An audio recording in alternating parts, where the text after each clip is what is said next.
In this video, we're going to be looking at topic 14b, and this is acid and base titrations as well as buffers, and this is part of the IA2 chemistry course from Edexcel.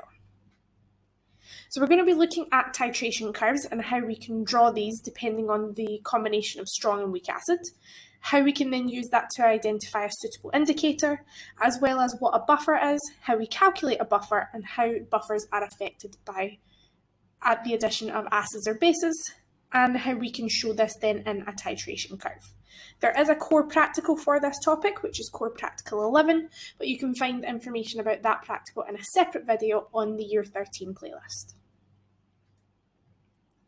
So when we carry out an acid-base titration, typically we will use some sort of indicator to tell you when you have the correct acid and base mixture. And this colour change is identified as the end point. And this is where we see the indicator changing from, for example, colourless to pink or yellow to red, something like that, depending on what indicator you use. And we call this the end point, so that's when we see the change. However, there's another point that we have to know, and this is known as the equivalence point, and this is when the acid and the base have reacted in the exact proportions as dictated by the stoichiometric equation. Or, in other words, from the balanced equation, they are reacting in the correct ratios. Now, what's very important to note is that end point and equivalence point are not the same thing. They are two different things. So you may have been using these words interchangeably up until this point. From now on, we need to understand the difference between the two. Now, the end point where we get this colour change is not actually observed at the equivalence point. It is observed when you pass the equivalence point. So when we then have this imbalance of acid and base. So when we reach this equivalence point where we have this equal amount of acid and base, once we get that one extra drop or two extra drops being added, that's when we see the colour change. So we have actually passed the equivalence point.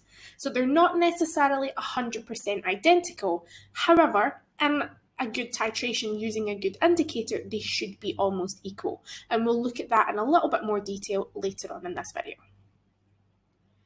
Now, when we get this equivalence point, when we have our equal concentrations, where the equivalence point actually is in terms of the pH value is all dependent on the combinations of acid and base that you use. So if you have a strong acid and a strong base, for example, hydrochloric acid and sodium hydroxide, your equivalence point is 7. Now, this is one that you've probably seen in IGCSE and probably also in year 12. This is the most common titration that you may do in a year, and it gives you this lovely bang on 7 neutral equivalence point. However, if we have a weak acid and a strong base, our equivalence point is actually above 7. And a strong acid and a weak base gives you an equivalence point below 7. And this is linked to the levels of dissociation that we looked at in topic 14a. So our strong base and strong acid are going to fully dissociate, whereas our weak acid and weak base will only partially dissociate. So that has an effect on how they react stoichiometrically and therefore an effect on the equivalence point. Now, what we tend to do when we're following a titration is we actually should be measuring the pH regularly all the way through. Again, when you've done this back in IGCSE or year 12, you've probably solely got to the end point and then stopped, and you've not really looked at what happens as you're adding the acid to the base or vice versa, and then what happens when you add more. At year 13, we need to be able to follow a titration from the very beginning to the very end. And we can do that by measuring the pH when we add a specific volume, and then we plot a pH curve, or sometimes known as a titration curve. And we can pinpoint the equivalence point from this graph because we see a very sharp change in the pH, and the centre of this steep part of the curve is the equivalence point, and we'll see what that looks like. So if we have a strong acid and a strong base, we are adding the acid to the base. So we're starting with sodium hydroxide, so our pH is 14. And as we add the acid, you can see that the pH falls only a very small amount until it gets close to the equivalence point, and then you have a huge steep plunge. So from 24.9, you get from approximately here, from pH 11.3 to 25.1, so adding 0.2 centimeters cubed changes your pH from 11.3 to 2.7. So we see a huge difference here as we're adding the acid, just from adding a very small amount. And in the centre of that steep part here is your equivalence point, which is when we add exactly 25, because that's based on the balanced equation here. And our pH of the equivalence point is bang on 7. If we have a weak acid being added, so again, we're starting with sodium hydroxide, and this time we're adding ethanoic acid. So we're adding CH3COOH. Now we already know that this is a weak acid because we've seen that in topic 14a, and that the shape of the curve is the same. However, when we get the acid being added in excess, so past the equivalence point, that's the difference. So when we get past the equivalence point in this section here, we get a mixture of the sodium ethanoate, so the salt that's being formed, plus some of the acid, and that gives us a buffer solution. And that's something that we'll look at later on. And again, the equivalence point is at 25 here, but you can see that it is between 8 and 9. So because we have this weak acid, strong base, our equivalence point is above 7. When we do it the other way and we have a strong acid and a weak base, we're going to start with the ammonia, which is approximately pH 11. When the acid is first added, it drops very sharply and then it levels out here again. And this is what's known as the buffer region, because we're making a buffer between the ammonia and the ammonium chloride that is in this substance here. And then as we get close to the equivalence point, again, we see that sharp drop. And this time the equivalence point is below 7, so it's between 5 and 6. And our pH comes down to close to 0 when we add in our excess hydrochloric acid. So notice every time the shape is fairly similar, but in the strong acid, weak base, and weak acid, strong base, we get this buffer region that we will talk a little bit more about later on. When you have a weak acid and a weak base, you can see that we have no sharp decrease in this graph. So it is no clear indication of where the equivalence point is. So we cannot actually do a titration with an indicator for a weak acid and a weak base because it doesn't help us determine the equivalence point. We would have to use other methods in order to find out the equivalence point for something like this. So when you're doing any exam questions, you will never be asked about a weak acid and a weak base to determine the equivalence point. However, you could be asked why you cannot. And it is this part here, because there is the absence of that sharp decrease, so we can't pinpoint it from the graph. Now, up until this point, when you've been carrying out titrations, you've most likely been told by your teacher which indicator to use. Now, at A2 level chemistry for year 13, you are expected now to be able to determine the most suitable indicator. And the type of indicator that you use will be determined by what combination of acids and bases you have, i.e. is it a strong and weak, strong and strong, and so on. Now, an acid-base indicator that we use is typically a weak acid or a weak base. And because it is a weak acid or a weak base, it undergoes a level of dissociation. And how we write this is we write HIN. The IN just being the indicator. So you've previously written HA for a weak acid. We're just going to write HIN to tell us that we're being specific about talking about an indicator. And when this is in solution, it undergoes a partial dissociation, and we make hydrogen ions, and we make this I-.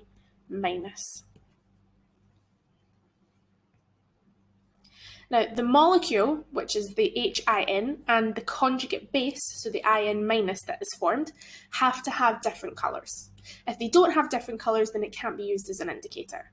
So, for example, when you have methyl orange, the actual molecule itself is red, and its conjugate base is yellow.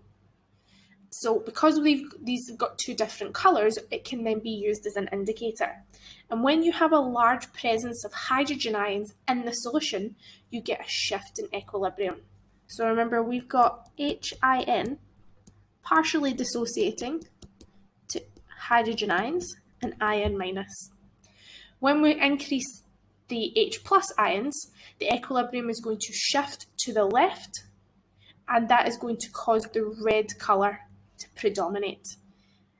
And when you've got a large presence of hydrogen ions, this means that you have acidic conditions. Therefore, in an acid, methyl orange will be red. When you have low concentration of hydrogen ions, for example, in basic conditions, the solution is going to be yellow because the equilibrium is going to shift to the right and the IN minus is going to predominate. So when it is an alkali or a basic substance, the yellow colour will be more present than the red. If you have equal amounts, then it would be in the middle and you would have orange. So when we see this orange is when we have equal concentrations of the HIN and the IN minus. And the exact pH at which this happens can be determined using a Ka expression. And then we can use the Ka value, which of course would be given to us, and then where we have this equal amounts is going to be where the colour change happens. So if we write out this Kin expression, so rather than Ka, your acid dissociation constant, we're going to use Kin, the indicator dissociation constant. And that is the same equilibrium law that we've seen multiple times now. So the H plus times the IN over HIN, and the value for Kin we would be told is, in this case, 2 times 10 to the minus 4. And when these two things equal each other, so when the hydrogen ion equals the IN, this simplifies to the hydrogen ion concentration being equal to the Kin value.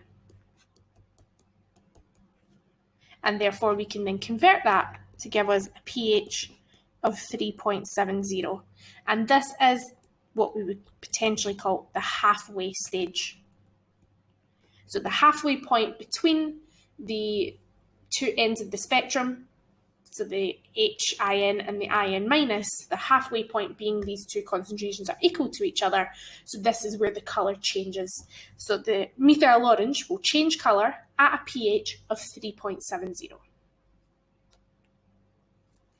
Now, in general, the rule of thumb for the pH range of an indicator is when the concentration of HI is 10 times the concentration of the conjugate base, it's red in terms of for methyl orange. When it is the other way around, when the conjugate base is 10 times the concentration of the acid, the yellow colour predominates. So you could figure out the range. So when HI concentration is equal to 10 times the concentration of the conjugate base, we can put again that into our Kin expression. So Kin would be the hydrogen ions times the IN over 10 of the IN, because we're saying that that's what the concentration of HI is. And that's going to equal again here 2.00 times 10 to the minus 4. So when I rearrange and cancel out, I get a value for the hydrogen ion concentration as 2.00 times 10 to the minus 3. When I convert that to a pH, I get a value of 2.70. So this is the colour, this is the pH where the red colour predominates. And if you do a similar calculation the other way, you would find a pH value of 4.7. So this one's the red, and this one would be where the yellow colour predominates. Therefore, the pH range for methyl orange is 2.70 to 4.70. This is where we will see the colour change happening within these pH values. Anything below 2.7, the red colour predominates. Anything above 4.7, the yellow colour predominates. Now, these pH ranges can be found in the data book. You are not expected to memorise them, but you are expected to be able to use the information from the data book to then be able to determine, is it a suitable indicator? So the information that you can find in the data book will look something like this. So you're given the table of the pH ranges, you're given the Ka and the pKa, or Kn and pKn values. Okay, if we want to be more specific about the indicator, and that can be found within the data book along with the colours, so you could then determine which indicator is going to be best. Now, a good indicator will show a complete colour change on the addition of 1 drop of the substance from the burette, which is typically the acid. We tend to add the acid from the burette into the base. So we have to have a minimum pH change being equivalent to the pH range of the indicator at the end point, i.e. the range for the pH must fall within the steep curve, because we want our end point, so where we see that colour change, being as close as possible to the equivalence point. So if that pH range does not show in the steep part of the graph, then it is not a suitable indicator, because your colour change will not happen close to the equivalence point. So what does that actually look like? Well, if we have the strong acid, strong base, we've seen this curve already, and we've got the pH ranges for phenolphthalein and methyl orange. Both of these pH ranges are within the steep section of the pH curve. That means when we have this 1 drop of acid being added, we're going to see that huge difference in pH. So both of the indicators are suitable to use, because the colour change is going to happen near to the equivalence point.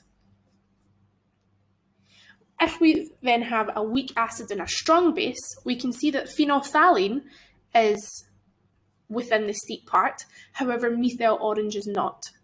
So because methyl orange falls out with the steep section of the pH curve, it is not a suitable indicator.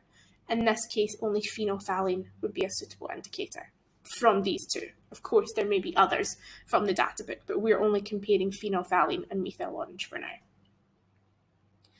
Conversely, if we have a strong acid and a weak base, the phenolphthalein now is too high above the steep part, so that is not a suitable indicator, whereas the methyl orange does fall within the steep section near to the equivalence point. Therefore, methyl orange is a suitable indicator in this particular titration. Again, another reason to show why we can't use indicators for weak acid, weak base. One, we don't have that sharp decrease in the graph, so we can't determine the equivalence point. And because we don't have that sharp decrease, none of the pH ranges of the indicators can fall within that section. Therefore, neither indicator is suitable. We cannot determine the end point of a titration for a weak acid and a weak base using an indicator. We would have to use something like a temperature change or a difference in the electrical conductivity. And that's not something that we go into as part of the A-level course, but it's maybe something that you may do in future. But we just need to know at the moment that indicators are not a suitable way to do that. Now, these are all for monoprotic acids. Everything that we've talked about in 14A and so far in 14B have all been for monoprotic acids. We can have pH curves of diprotic acids. It doesn't come up that often. However, you need to be aware of the shape of them. And when we have a diprotic acid, we get 2 dissociations to form 2 different hydrogen ions. Therefore, we get 2 equivalence points on the curve. So the first equivalence point, this point here, is from the first dissociation. And the second equivalence point is from the first and the second dissociation, because both of them are going to be added. And what we need to understand is that the values of the volumes for these two equivalence points are exactly half, or exactly twice. So the second equivalence point will be exactly twice the first equivalence point for a diprotic acid. But you can see we get that same sort of curve where we have that steep section where we can determine the equivalence point, and we have a slight buffer region as well. So the second part of this topic is then to look at buffer solutions. So first of all, we need to look at what actually is a buffer, and this is a definition that you need to know pretty much word for word. So a buffer solution is one that minimizes change in pH when either a small amount of an acid or a base is added. Now, a couple of key words here: minimizes and small amount. So it's not one that does not have its pH changing, it just resists a change. So you can sometimes say resists change in pH or minimizes a change. And the most common way to make a buffer solution is a weak acid and its conjugate base, for example, ethanoic acid and sodium ethanoate, or you can make a basic buffer, which is a weak base and a conjugate acid. Now, at A level, you will be asked mostly about acidic buffers and asked to calculate the pH of them, how they work, and explain them. Weak base and conjugate acid buffers are not as common, similar to how we didn't go into a lot of detail about the base dissociation constant or working out the pH of weak bases. We tend to focus on the acids here. So when we've got this mixture of ethanoic acid and sodium ethanoate, so this is the most common buffer that you're going to meet, and this is the one that we will consistently refer to throughout this video. There are two dissociations that happen. The first is the ethanoic acid, the CH3COOH. It will dissociate into the ethanoate ion plus a hydrogen ion. Then you've got the salt, or the conjugate base, the sodium ethanoate. So that's CH3COONA, and this will fully dissociate into, again, the ethanoate ion and the sodium ion. Now, we're not interested in the sodium ion, and we're not really interested in the actual salt itself. Our focus is going to be on the ethanoate and the acid. So let's imagine that we take equal amounts of 1 mole per decimeter cubed ethanoic acid and 1 mole per decimeter cubed of the sodium ethanoate. If we want to calculate the pH of this, we first of all have to make certain assumptions. So the first assumption is we're saying that this dissociation of the acid actually happens a very small amount, and it's almost negligible. Therefore, the concentration of the acid at equilibrium is the same as what it is at the start. So our equilibrium would be the same as our initial, but of course we have to take into account the change of the volume. So we started with 1 mole per decimeter cubed and 1 mole per decimeter cubed, but because we've taken equal volumes, we've doubled the overall volume, and that then causes our concentrations to half. We also assume that the ethanoate is entirely made from the dissociation of the salt. And this links into the first part, because we're saying if the acid dissociation is negligible, that ethanoate that is formed from the acid has no effect on the amount of ethanoate present. So the acid in our assumptions barely dissociates, and the ethanoate comes solely from the full dissociation of the salt. And again, we have a similar concentration here, and this is because they are half of the original volume due to the total volume being doubled. So if we went from 1 mole per decimeter cubed to 1 mole per decimeter cubed, and we double the volume, we half the concentrations. So we have 0.5 and 0.5. So when we take these assumptions into account, we can then determine hydrogen ion concentration. This is always the key thing that we're trying to determine, because of course that links into the pH. And we'll use a Ka expression and a Ka value, and you will be told what this value is at a specific temperature. So at 298 Kelvin, this is our expression, and our Ka value is 1.74 times 10 to the minus 5. If we rearrange our equation and we substitute in our values so that we know that this is 0.5 and that is 0.5, we get the hydrogen ion concentration being equal to the Ka value, so 1.74 times 10 to the minus 5, times 0.5, all divided by 0.5. So I've just rearranged the Ka expression. And that, of course, would give me 1.74 times 10 to the minus 5. And when I take the negative log of that to convert it into pH, I get a pH value of 4.76 for this particular buffer. Now, for acidic buffers, in general, your pH ranges are usually somewhere in the region of 4 to 6. Okay, so if you do a buffer calculation and you're getting a pH of 1 or 2, you've probably gone somewhere wrong. If you're getting something that's not acidic, you've definitely gone wrong. So anything that is above 7, there's a problem. But it's generally between 4 and 6. So what we need to understand is not only how do we calculate them, and we'll look at some more information or some more examples of how to calculate the pH, we also need to know how they work. So when we add a small amount of acid or base, our definition told us that we have this resisting of the change in pH. So we need to think about what equation and what reaction is actually happening.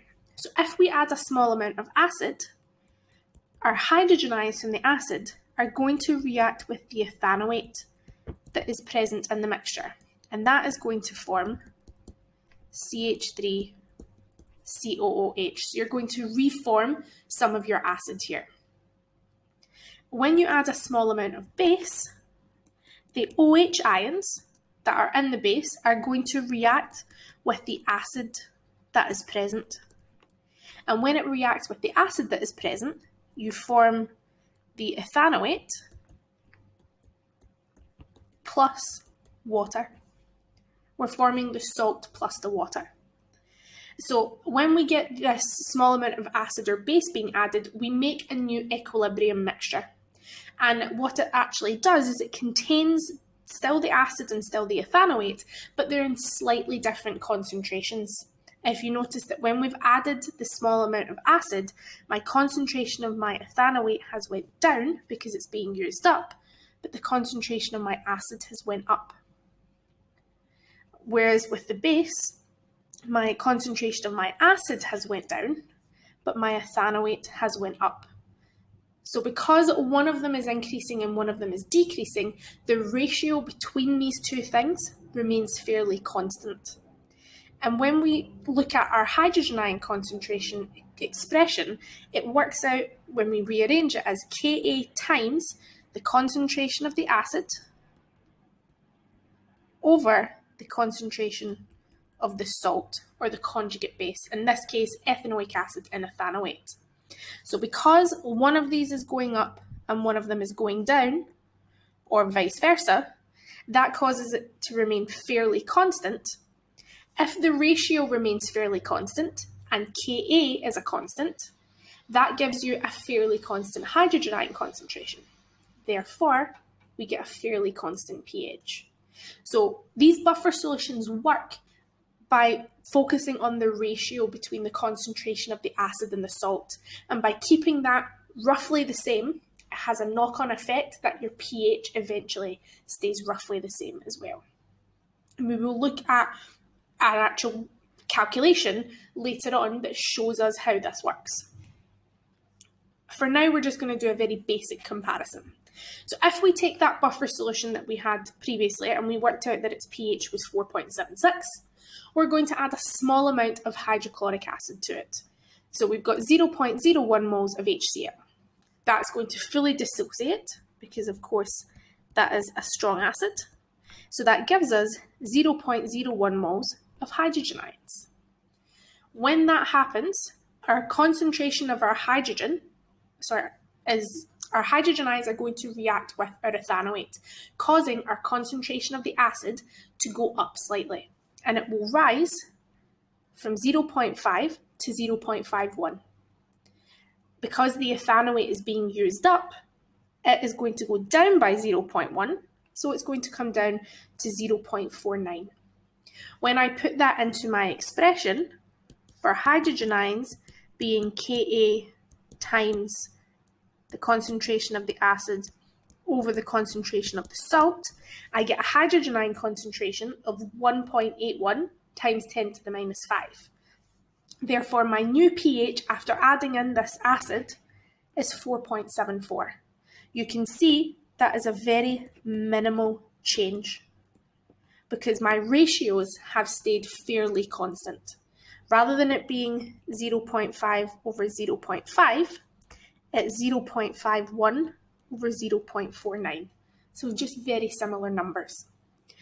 When we compare that to water at 298 Kelvin has a pH of 7. So its hydrogen ion concentration is 1 times 10 to the minus 7. When we add in the acid, we still get that same 0.01 moles of hydrogen ions, but this time my concentration of hydrogen ions changes massively. And it changes to be 1.00001 times 10 to the minus 2. And that gives me a pH of 2. So this time we see a large change in the pH because water is not a buffer. So with the buffer, our ratios stay fairly similar. Here, our ratio changes massively. Therefore, the pH of water would be significantly changed by adding in 0.01 moles of hydrochloric acid, whereas the buffer, only very small amount of change. Now, when we're calculating the pH of a buffer, there's a couple of different ways that we can write the equation to do this. Now, these are all correct in how you actually wish to write them. However, it's your choice of which one you choose to use. So the one that we've looked at so far is hydrogen ion concentration is equal to Ka times Ha over A minus. Now, because the concentration of the A minus, or the ethanoate, is the same as the concentration of the salt, because that's where it all comes from, that dissociation of the salt, we can rewrite this, as we've seen on the previous slide, as Ka times the concentration of the acid over the concentration of the salt. Now, this is the one that you will most likely use in an exam. However, you can convert this into something known as the Henderson-Hasselbalch equation, and this requires taking the logs of both sides and converting from hydrogen ion concentration and Ka to pH and pKa. So if we take logs of both, we have the log of H plus is equal to the log of Ka, and when we take the log of a multiplication, it becomes an addition, and it becomes the log of the acid over the salt. Or this can also be written as pH, because log of the hydrogen ion concentration is pH. Our Ka becomes pKa plus the log of the salt plus the acid. And the reason that these have changed is because, of course, these values to take the logs need to be negatives. So when we have them as negatives, we have to flip the fraction, so the salt goes to the top. So you can either use this one or you can use this one in an exam. Both of them are perfectly acceptable. You will probably find that this top one is the one that you will use most often, because you naturally are going to work out the hydrogen ion concentration because you're given Ka and you're given the concentrations. However, you can convert them if you choose to. That is completely up to you. So now we're going to look at how we actually do the buffer calculations. This comes up very regularly in an exam, and it can be worth from as little as 3 marks up to 5 or 6, just depending on how complex the question is. So there's a couple of different ways that we can do this. The first one is making a buffer using the ethanoic acid and the sodium ethanoate. So adding a salt solution to an acid. So the first thing that you're going to do, as you would do with almost any calculation like this, work out the number of moles. So we're going to do the number of moles of the acid is concentration times volume. So 0.1 times 45 divided by 1,000, giving you an answer of 0.045. I can then work out the concentration of my salt, doing the same thing. So 0.15 this time, times 50 over 1,000, because of course we convert it to decimeters cubed, and that becomes 0.0075. To work out the concentrations of these, we then have to think about, well, what's the overall volume? So our total volume now is going to be the two things added together. So you would have 45 plus 50, which gives you 90 centimeters cubed, or 0.09 decimeters cubed. So now I can work out the concentration of the acid, which would be the number of moles divided by the volume, so 0.0045 over 0.09, and that gives me 0.05 mole per dm cubed. And I can do the same for the salt, which would be 0.0075, this time divided by the volume, which gives me 0.083 moles per decimeter cubed. I then put that into my hydrogen ion expression, which is Ka times the concentration of the acid over the concentration of the salt, which is 1.7 times 10 to the minus 5, because we're told the Ka in the question, times 0.05 over 0.083, and I get a hydrogen ion concentration of 1.02 times 10 to the minus 5. And of course, to find the pH, I take the minus log of that value, so 1.0, and that's going to give me an answer of 4.99 for this buffer solution. So we find out the number of moles of both, convert both to concentrations, substitute them into my Ka expression, convert then to pH. I'm just going to tidy that up there, just don't want anybody to get confused. So our 1.02 times 10 to the minus 5 is our hydrogen ion concentration, and the minus log of that value gives me a buffer solution of 4.99. So this is when you have an acid plus a salt. It becomes a little bit more challenging when they give you an acid plus the strong base, which is a question that might be worth maybe 5 or 6 marks, as opposed to one like this that may only be worth maybe 3 to 4 marks. So this time we have ethanoic acid, and we're reacting it with sodium hydroxide, and we're given the equation as well as the Ka value. So we start off in the same way. We figure out the number of moles of the acid, which is going to be 0.5 times 55 over 1,000, giving you a value of 0.0275. I do the same for the base,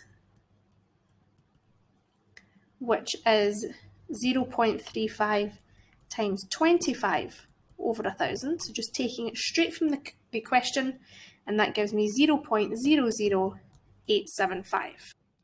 Now I then need to work out how much of this acid has been used to make the salt solution. So what you will find in a question like this is you have a large reservoir of acid. This is the term that we would use. You get a large reservoir of acid.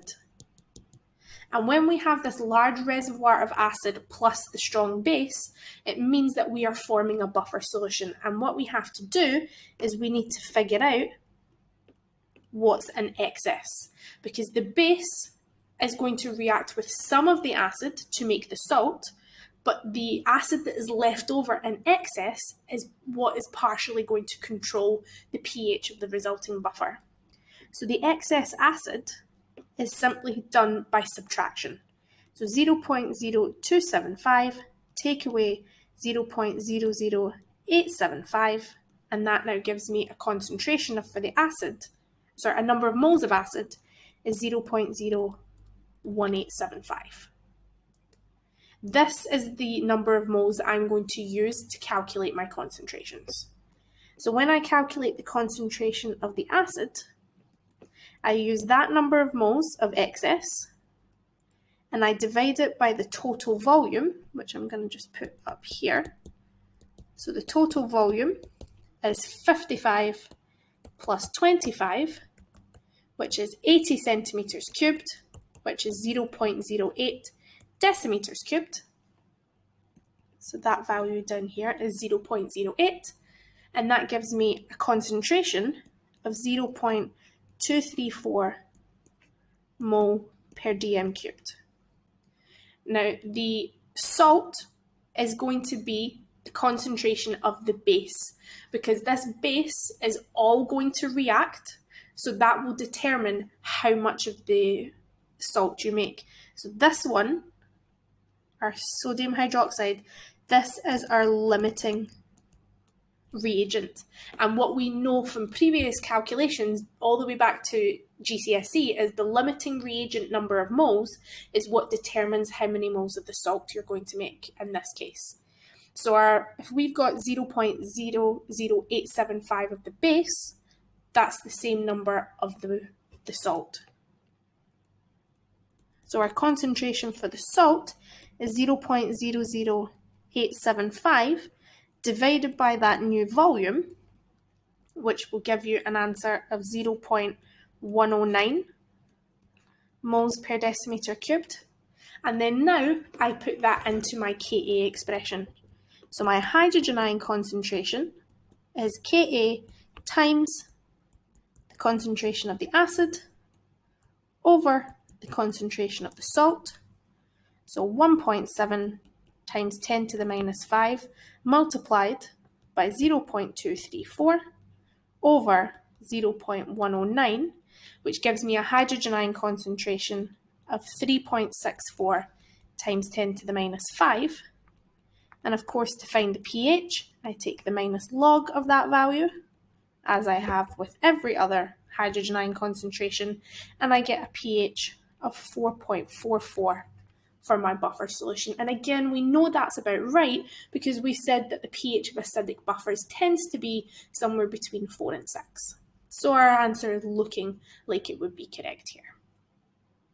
So the main difference when we have a weak acid and the strong base compared to when we had the salt is we must do this extra step where we find the excess acid. So we always start with the calculation of the number of moles, and in this case, because it's the strong base, we then do the excess acid, and that's the value we use to find the concentration. The number of moles of the salt is used to find the concentration, the number of moles of the base is used to find the concentration of the salt, and then we put it all into our Ka expression and we get our pH out. So you can see how this is going to be a slightly bigger question and probably worth more marks, maybe 5 to 6 marks. You also need to be able to look at what happens to the pH of a specific buffer when you add in that small amount of acid or base. So rather than just putting it into words this time, now what we want to do is actually figure out what is happening. So we've got 0.05 moles of sodium hydroxide is being added to 500 centimeters cubed of a buffer where we have these concentrations. And we want to calculate the pH of the buffer. So as we've done for the last two questions, the first thing we do is we calculate the number of moles. So the number of moles of the acid is going to be this concentration that I'm given times the volume. So it works out to be 0.2 times 0.5, because of course we convert this into decimeters cubed. And we get a number of moles of 0.1. I do the same for the salt, and I get 0.25 times 0.5 this time, which gives me 0.125 moles. And then I'm going to look at what happens when I add the NaOH. So after the addition of the NaOH, what happens to both of them? Now we know that the NaOH is going to react with the acid, so the acid is going to be used up.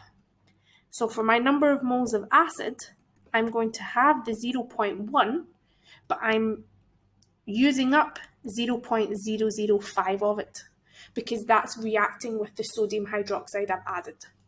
So now my new number of moles is 0.095.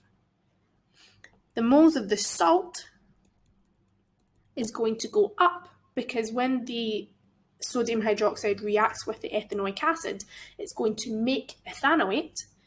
So this goes from 0.125 up by the 0.05. So it now gives me a new number of moles of 1.30. These are my new number of moles for the NaOH and for the salt and the acid after I've added in the NaOH. Because my final volume is going to be the same for both of them, I don't actually need to convert these to concentrations again. I can, but I don't have to. All I can do now is substitute it in to my Ka expression. So the acid over the salt.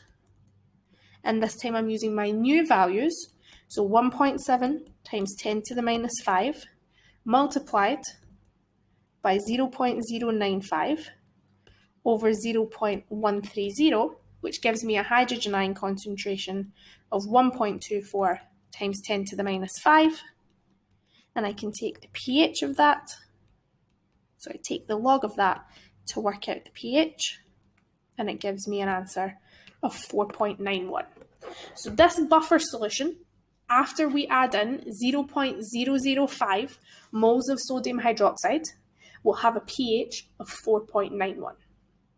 Now, they've not asked you what it was at the beginning, but that could be potentially another part of the question. So they may have asked you to work out the pH of the buffer, and then part B could be, once you add this, what is the difference? It just depends on the question. We can also look at how we make a buffer solution of a specific pH. So let's imagine that we have to make a buffer of pH 5.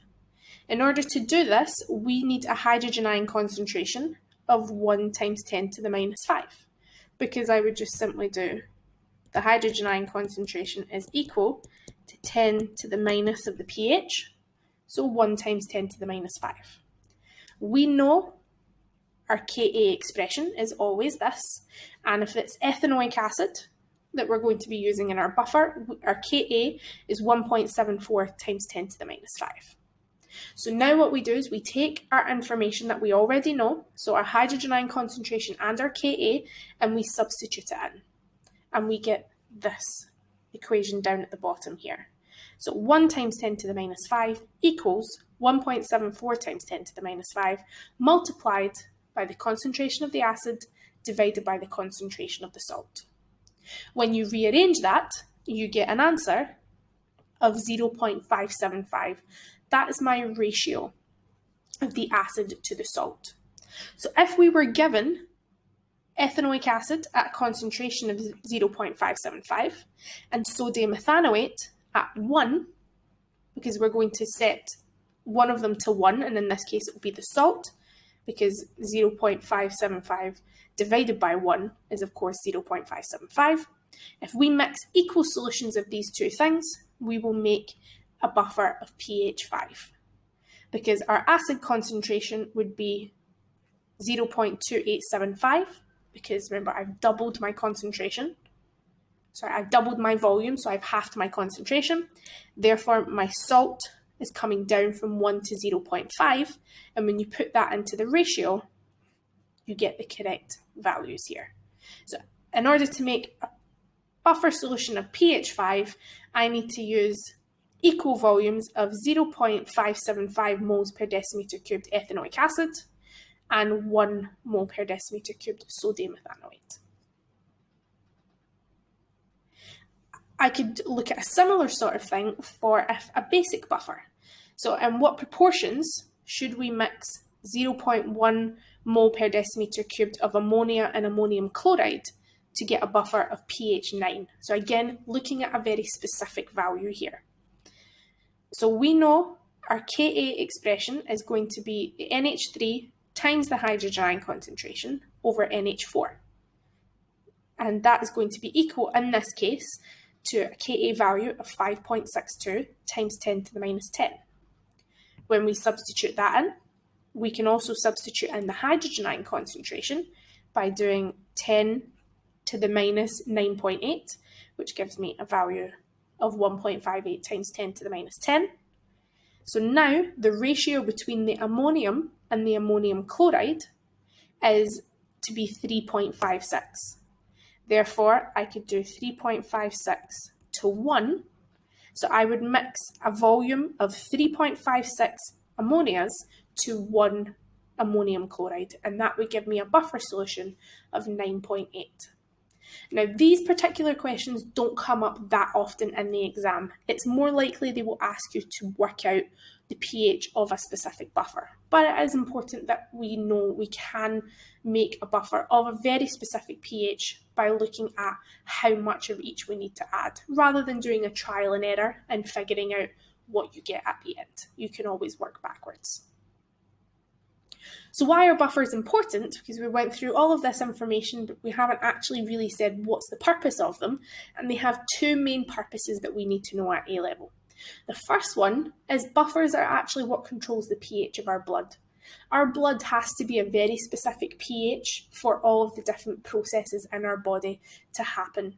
It has to be at an optimum pH. So all of the enzymes and all of the chemical reactions have to be within a specific pH range. If it goes out with that, some of your enzymes could denature and stop some critical life processes. So it's very important that we control the pH, but we get acid or bases building up in our body. For example, lactic acid can cause an increase in hydrogen ions. And when lactic acid causes an increase in hydrogen ions, that can then affect the pH. So the pH of our blood is controlled by a buffer of carbonic acid and its conjugate base, hydrogen carbonate. So we have H2CO3, and the conjugate base is HCO3 minus and H plus. When we get an increase in hydrogen ions, like the production of lactic acid, our equilibrium is going to shift to the left. So our concentration of the carbonic acid goes up, and the concentration of that goes down. Again, keeping our ratios very much the same, which keeps our pH constant. If we had any addition of any alkali, the equilibrium would shift in the opposite direction. So your carbonic acid would go down and your hydrogen carbonate would go up. But again, the most important thing is that the ratio of the acid to the salt concentrations remains constant or fairly constant. Because it doesn't stay exactly the same, but it stays roughly the same. And that allows the pH of blood to be maintained at approximately 7.35 to 7.45. And that pH is necessary for all of these life processes to take place. We can also use buffers in food, and they can allow us to determine the buffer capacity, which is a measure of the amount of acid or base that's required to significantly change the pH of food. The more protein that we have in food, the higher the buffer capacity, because we've got these amino acids. And we will talk more about amino acids in topic 19. And these have both acidic and basic properties. So we can have this high amount of amino acids that can give you this sort of buffer reaction happening. And we use buffers in food to keep the pH at a specific value where we don't get lots of microorganisms or bacteria or anything that could be nasty for our body to build up. So we keep the buffers this time quite acidic, below 4.4, or quite alkaline, above 9, so that it's still safe for us to eat, but it's not building up any of these microorganisms that could then potentially cause us harm. The last thing that we want to do is to take what we know about buffer solutions and what we looked at with pH curves and put the two things together. And we saw this previously just at the very start of the video. I mentioned the buffer region. So when we get this mixture of the acid and the conjugate base in a titration, and it's usually, because we're looking at acidic buffers, we have a large reservoir or a large amount of the acid and the conjugate base, the solution acts as a buffer, so your pH change becomes a lot more gradual. So you can see at the start here, the pH change is quite sharp. And then as you make more of this conjugate base and you start to get this buildup of the ratio, then you get this region here, known as the buffer range. And you can see that the addition of quite a bit of base here is not resulting in a very large change in the pH. So our pH change becomes a lot more gradual. And we can actually determine the Ka of a weak acid from a pH curve. And it looks at this buffer region in order to do that. So we carry out an experiment, we plot our pH curve, and what we can see is we can determine the equivalence point. And the equivalence point, remember, is going to be in the center of that steep part. From that, we can then work out this thing known as the half equivalence point. And this is the volume that is half the volume required for the equivalence point. So if you require 25, it would be half of that at 12.5. At the half equivalence point, the ratio of the acid and the salt is 1, because your concentration of the acid is equal to the concentration of the salt. These two things are balanced out. And when you then put that into your Ka expression that we've looked at, and I'll show you on the next slide, we can then figure out that the pH value is actually equal to the pKa. And we can then calculate Ka from that. So let's look at what that actually looks like. Well, we have this equivalence point here on this graph is at 25. I go to half of that volume at 12.5, which is this point here. So that half equivalence point is at 12.5 centimetres cubed. This corresponds to a pH of 4.8. Because we've said that the pH is equal to the pKa plus the log of the salt over the acid, and these two things are equal, that becomes the log of 1, which is 0. Therefore, the pH is equal to the pKa. So the pKa of this particular weak acid is 4.8. And I can then figure out my Ka by doing 10 to the minus of the pKa. In this case, giving me an answer of 1.58 times 10 to the minus 5. So in an exam, when they ask you to work out the pKa of a weak acid from a titration curve, they are looking for the half equivalence point and to then convert that pKa into a Ka value. An alternative method is to use what's known as the half volume method. So we use a volumetric pipette and we put 25 centimetres cubed of our weak acid into a conical flask. Of course, we add in our indicator. And we only want to add a few drops of the indicator, because remember, this indicator is also a weak acid. So if we add too much, it's going to then affect the amount of hydrogen ions that we have present. So we should only ever use a few drops of indicator.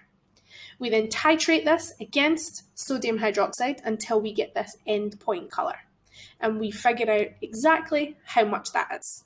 And that's the minimum volume required to completely react with the acid.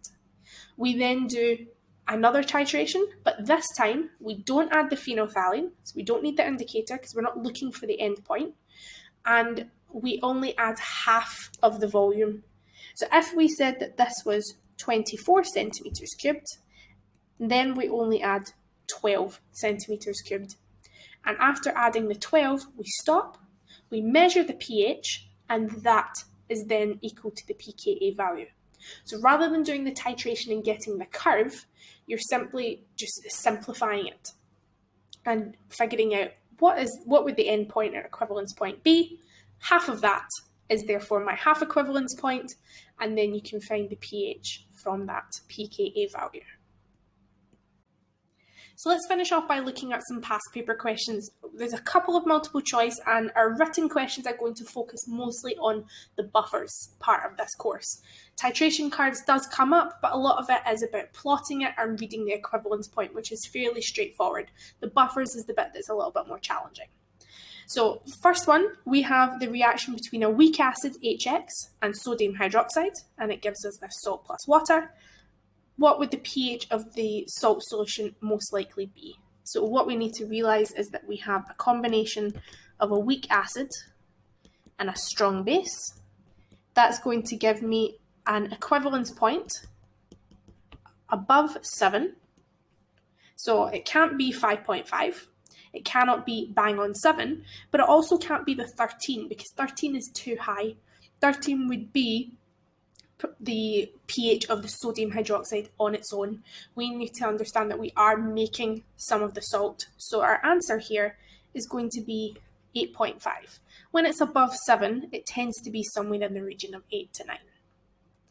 For question 2, we have an indicator with a pH range of 3.8 to 5.4. What titration is that going to be suitable for? Well, there's one that we can get rid of right away, and that is D. D is not an acid-base titration. Sodium thiosulfate and iodine is a redox titration. So it's not that. Then we need to figure out what would give us an equivalence point in that region. So we know our strong acid, strong base is 7. We know a weak acid, strong base is above 7. So we're looking for a combination of a strong acid and a weak base, because that's going to give us an equivalence point below 7, which is usually somewhere in the region of between 5 and 6, or even down towards 4 to 6. So if we look at what we have, we've got ethanoic acid in B and C. We know that ethanoic acid is a weak acid, so we can automatically get rid of B and C. That only leaves us with an answer of A. Now looking at number 3, we've got 0.1 moles per decimeter cubed of sodium hydroxide, otherwise known as a strong base, being titrated with 25 centimeters cubed of ethanoic acid, otherwise known as a weak acid. What would the indicator be best to be used? And this is where you would use your data booklet, and you would look at the pH ranges. Now we know for a strong base and a weak acid, we just said on the previous slide that the pH of the equivalence point is going to be above 7. And universal indicator is never used in a titration. It's got too wide of a colour spectrum and it's too difficult to use. Phenolphthalein would be our answer because our pH range sits within that region. Litmus is a mid-range indicator, so it's not suitable for titrations either.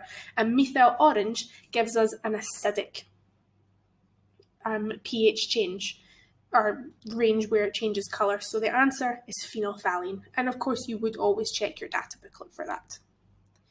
So part B, the written part, is now focusing on the buffers. So first part, for 2 marks, state the meaning of a buffer. So a buffer is a solution that resists change in pH or minimises change in pH on the addition of a small amount of acid or base. And that's where the 2 marks come from. The first part is looking at the fact that it resists change, or it keeps a nearly constant change, or resists a significant change or negligible change, anything like that. The only thing it can't say is it prevents change, because the pH does change, it's just very small. And then the second part is when you add in small amounts of the acid and small amounts of a base, it will work with both of them. That's where you get the second mark.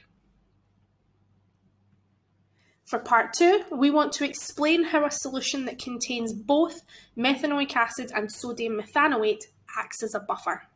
So there are 4 possible points here, and we want to break them, each of them down. So the first thing is, well, why do we know it's a buffer? Well, we know it's a buffer because we have that reservoir of the methanoic acid, which is HCOOH, and the methanoate ion, which is HCOO-, we have a reservoir of these, or they are present in high concentrations. Okay, a reservoir just means that we have an excess, or we have a large amount of them. So that's the first part. The second part is then looking at, well, how does it work as a buffer? So what happens when we add an acid? What happens when we add a base? That's marks 2 and 3. So on the addition of an acid, now you can either write this out or you can give the equation. When we add the acid, the HCOO- is going to react with the hydrogen ions from the acid, and it's going to make more methanoic acid. On the addition of the base, the methanoic acid is going to react with the hydroxide, and it is going to form more of the methanoate plus water. So I've chosen to write out the equations, but you can write it out in words if you like. But if you struggle to put it in words, writing the equations will also get you the mark. And then for the last mark, why is that? To show how this buffer actually works. Why is that the case? And it's all to do with the ratio. So the concentration of the methanoate divided by the concentration of the methanoic acid and the methanoate, or the ratio, does not change significantly. Okay, it does change slightly, as we've said multiple times now, it can change. However, it doesn't change significantly, or it barely changes. So the first mark, how do we know it's a buffer? We have this reservoir of the methanoic acid and the conjugate base. The second and third marks, how does it act as a buffer when we add the acid and base? And the fourth mark, what effect does that have? The ratio stays roughly the same. For part C, we're now looking at calculating the pH of the buffer. And this is actually quite a simplified question because they do parts of it for you. So a buffer solution is prepared by dissolving 1.25 moles of methanoic acid and 1.5 moles of sodium methanoate into water and making it up to 1 decimeter cubed. Calculate the pH of buffer solution Q, and they give you the Ka value. So normally our first step would be to calculate the number of moles, but they've done that for us. So all we have to do here is we have to put it into our equation. I don't have to convert them into concentrations because we're told that the volume is the same. Both of them have a volume of 1, so our concentrations are going to be 1.25 moles per decimeter cubed and 1.5. So our hydrogen ion expression is Ka times the concentration of the acid over the concentration of the salt. So 1.70 times 10 to the minus 4 multiplied by 1.25 over 1.50, that gives us a hydrogen ion concentration of 1.42 times 10 to the minus 4. And I can find the pH by taking the minus log of that value, and I get a pH value of 3.85 for 3 marks. A fairly straightforward buffer calculation. We've looked at a couple that are a little bit more challenging, but this just nice and simple for 3 marks. Now, however, we want to see what happens to the pH after we add in some sodium hydroxide. So we're calculating the pH of the buffer solution Q when we've added 2 grams of the sodium hydroxide, and we're assuming that the volume doesn't change. Because if the volume changes, that could put our concentrations off. So we're just going to keep it nice and simple. So the first thing we need to figure out is the number of moles of the NaOH. So I know that I have 2 grams.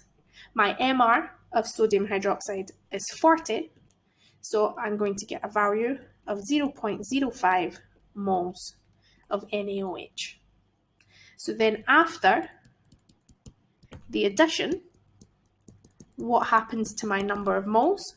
So my moles of my acid are going to go down because the acid is reacting with the sodium hydroxide. So 1.25 goes down by 0.05 to come down to 1.20. And the moles of my salt are going to go up because when the methanoic acid reacts with the sodium hydroxide, it makes more ethanoate. So that's 1.50 plus 0.05. So remember, one always goes up and the other comes down, and that gives you 1.55. I put that into my hydrogen ion expression. So Ka was 1.70 times 10 to the minus 4. We were told that in the previous question. And now I multiply my new concentrations, 1.2 divided by 1.55, and my new hydrogen ion concentration is 1.32 times 10 to the minus 4. So when I take the pH value of that to be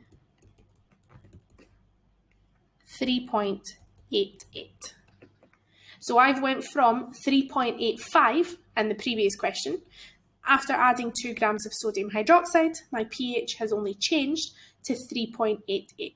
So this is definitely acting as a buffer because we only have a very small change in our pH. So there's the mark scheme for the first set of questions. If you want to have a look at them and see how the marks break down, in particular, I'd pay attention to this question to see exactly where mark points 1 to 4 are awarded, and then the mark scheme for the calculations as well, again to see where the marks are actually being awarded. That's everything for topic 14b, acid-base titrations and buffers. If you do have any questions, please feel free to leave a comment below, and we hope to see you back on the channel soon.